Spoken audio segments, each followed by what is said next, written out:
জাতীয় নাগরিক party NCP নিবন্ধনের জন্য আবেদন করছে। যতগুলো ফর্ম পূরণ করা লাগে, যতগুলো শর্ত মানা লাগে, সব শর্ত মেনে সুন্দরভাবে পরিপূর্ণভাবে আবেদন করছে। দেখেন, গত বছর এই দিনেও তারা জানতেন না যে আগামী বছর এই দিনে তারা জাতীয় নেতা হইবে, তারা একটা রাজনৈতিক দল গঠন করবে। তারা আন্দোলন করছিল কোঠার বিরুদ্ধে। তারা চাকরি চাই যে কোঠা ছাড়া।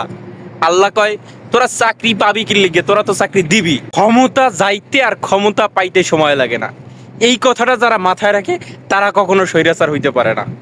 অতএব আল্লাহর লীলা খেলা খুব ভয়ঙ্কর। আগামী বছর এই দিনেও চিন্তা করি না যে হাসিনা দেশ থেকে এইভাবে পালাইবে। কল্পনাও আসে নাই যে হাসিনা এত তাড়াতাড়ি পালাইতে পারে।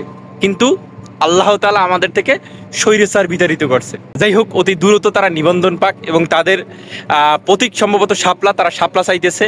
আশা করি সেই শাপলা প্রতীকেই তারা আগামীতে নির্বাচন করবে এবং জনগণের বিপুল ভোটে তারা জয়যুক্ত হবে।